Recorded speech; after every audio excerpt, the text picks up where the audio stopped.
Hello, my absolutely beautiful Cancer friends, and welcome to your horoscope for March of 2023. We're Cancer this month. It's a big month. We've got planets on the move. We've got Mars moving into your sign. This is a really big season for you when it comes to the welcoming in Aries season, because it also means that you're getting a lot of energy put towards the top of your chart, into your career, into your soul level calling, your reputation, changing your status in the world. This is the season where all of that stuff really starts to happen for you. And I will tell you, with Jupiter traveling through the energy of Aries this month, along with Aries season coming in, flat out, if you need a coach, if you need a guru, if you need mentorship, if you need any of that stuff around your career, or maybe you're becoming married for the first time or a parent for the first time, whomever you need to ask to teach you, to act as that guide for you, please get the counseling, the mentorship that you need. I just want to put that out to you at the beginning of this video, okay?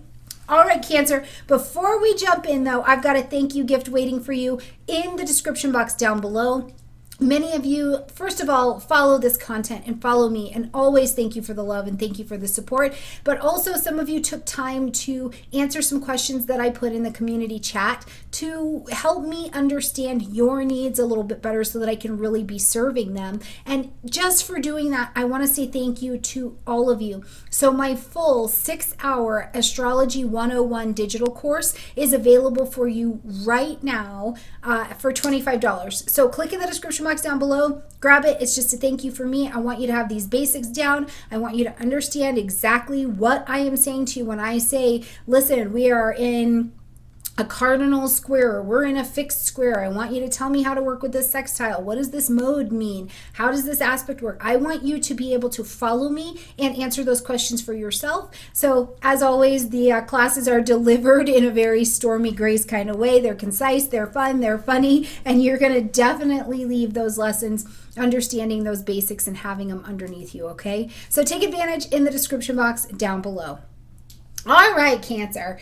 Into the month we go, because there is some going on in this month. So right at the beginning of the month, we see Mercury fully out of its post-retrograde energy, so it's moving forward. So the information that we have that we're working with, we're on, we're conscious, we're present to what we're doing. But Mercury's traveling in the energy of Pisces. That means it's not moving very quickly. Just this fast intellect, getting the facts, getting the details, getting all of that. That's not really at your fingertips. Instead, Cancer, the real strength is going to be for you to tap into your emotional and your intuitive intelligence. This is where you get the kind of information where you're like, I'm trusting my dreams.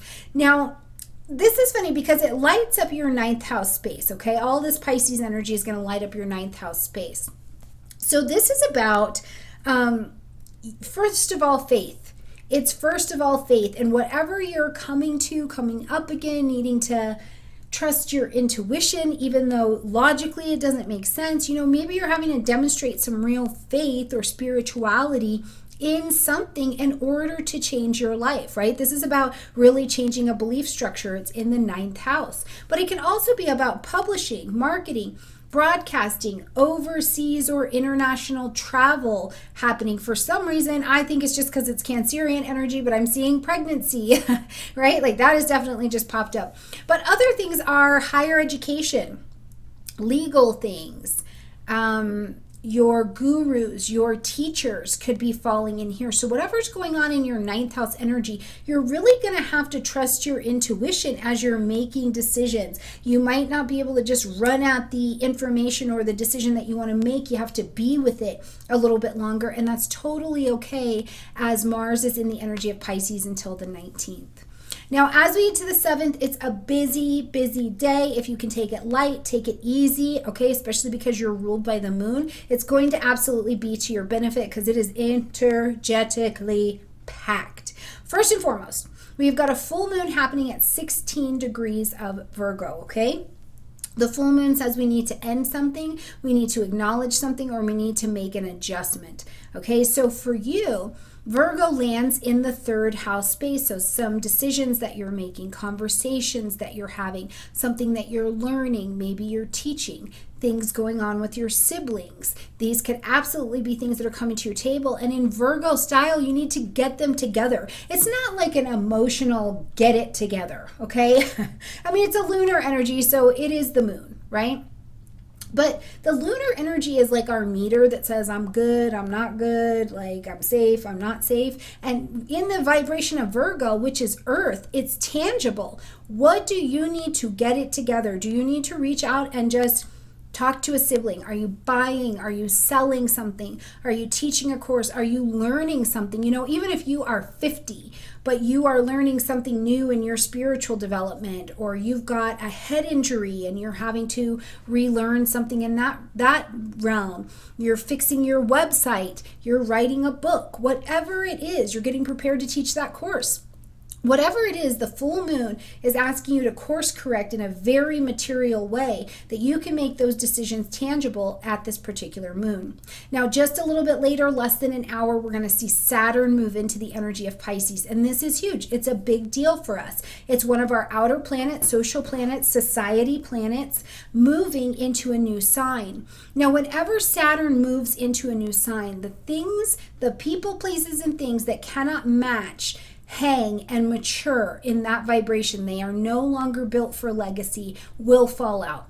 That's just my experience of it, is that the people, places, and things that can't match that vibration in our lives for you in your ninth house fall out. So, you know, in publishing, marketing, broadcasting, you know, have you been trying to not do that podcast? Have you been, you know, not being disciplined about that podcast or about your learning or something like that? And if it's not the thing for you, it's going to fall out. If there's a long distance relationship that's got any cracks, Saturn is going to bring that to your attention. Or it's going to really do the opposite of what Saturn does, is that when you've been working on it and your maturity and your strength is here, Saturn rewards the hard work and gives the achievement for the mastery that's gone in here. Is that long distance relationship, have you seen it, you know, survive the test of time, and this is just renewing your faith in the two of you? You know, is it like you still love and you still enjoy your overseas work? Are you needing to reach out and engage with an attorney? Things are getting very Saturnian, it's very serious, right? Whatever it is, over this next really 3 years, we're going to deal with the energy of Saturn traveling through Pisces in some capacity, whether it's forward or retrograde or a retrograde return. So there's going to be some scrutiny put into this area of your life. And remember though, whatever comes up for you, Saturn in this position is just trying to level you up. It takes us to that next level of maturity, that next level of mastery. And to the extent that we need to grow in our lessons and our understanding, Saturn can feel really rewarding or Saturn can feel really painful. I want you to greet this season where you are. You might not like it. You might have a lot to learn. You might even be having a lot to learn about success, right? And it's uncomfortable. Greet it where you are and stay in the reality of that, because it's just what you need to learn at the time, okay? When we get to the 16th, we see Venus move into the energy of Taurus, a sign that you're comfortable and very, very familiar with. But this lights up the 11th house. So I wouldn't be surprised at all with the wonderful memory you have in that nurturing spirit, Cancer. If you're not in collaboration, 11th house with someone, you don't hear from someone online on the internet or something like that, or you know, you're connecting with a friend or something changes in your friendship group, whatever it is, Venus is really trying to attract in beauty, attract in harmony, diplomacy, the friends, the pleasure, the good food, the relationships, the finances that go along with this 11th house. Now, a lot of this has to do with you also making a sacred practice, Cancer, of beauty and of pleasure. You know, when's the last time you sat down and just enjoyed dinner with your friends? Just enjoyed a whole day without the technology, right? When's the last time you let yourself enjoy technology instead of just being driven by it? These are questions of pleasure that you'll get to figure out. This can also be the energy where somebody who is like a coworker, or they were a friend, or you met at a social event, and the next thing you know, you're in love, right? Venus can absolutely bring this to the table. When we get to the 19th, we're going to kick in the story of Aries season for you. So on the 19th, Mercury moves into Aries. On the 20th, the Sun moves into Aries. And on the 21st, we've got a new moon at 0 degrees of Aries. So everything is kicking off fresh in your 10th house. Now the 10th house is career, but I also like to call it soul level calling, the house of your reputation or your title. What do we call you? Do we call you mom? Do we call you dad? Do we call you married, single, captain, sergeant, lieutenant, pilot, stewardess, grandma, grandpa? Like, what do we call you? Because this season for you is about, you might be in new territory. You're pioneering forward. You're going forward. There's an initiation here. You've made a decision to move forward with something, but you might need mentorship. You might need training. You need to move. You need to take some action for sure. And that'll get stronger at the end of the month. But you are ready to make some changes, and you're ready to move forward in this new season of your career. So let me know in the comment section down below, what is it that's this like kind of fresh new seasonal wind in that career zone for you, okay? On the 23rd, our next really significant motion that we've got going on, our transit, is that we've got Pluto moving into the energy of Aquarius. This is big for us. It's big for our entire global family, because this is the space as Pluto comes into Aquarius until June, where we really understand at a deep level, at a physical level, at a mental level, and an energetic level that our social our societies, its structures, our beliefs, the alliances on global stages, the alliance on your own personal stage has changed, and we are not going back. These areas are forever changed, and we're in the new paradigm, right? Like, we're here. Now, we're going to get a preview of it from March until June. So I want you paying attention to what's going on in your 8th house. Truly, do you need to make a move? Do you need to take action on something? Something that's been deeply buried, something you need counseling on, something you need healing on. Is it an addiction? Is there death? Is there debt? Taxes, insurance, trauma, something sexual, your reproductive health, right? Like, what is it that needs mass individuation and reform? But it can only be done in some kind of group structure that is granting you freedom. Let's not forget that, Aquarius is still that sign that is ruled by Uranus that wants that freedom. It wants freedom. It wants equality. It wants innovation. It wants friendship. It wants to group and to innovate in some way. But ultimately, the goal of the reform and the empowerment and the destruction is to leave you free, to be the most free version of you that is available, Cancer. So this is a big deal. Now, again, we'll see it from March until June. We'll have a retrograde between June and January, and then it'll also go back into Capricorn. And then we will see Pluto really doing its work as we get into 2024. I mean, it's going to do some work pretty quickly here, but we'll really see. We'll get into it, okay?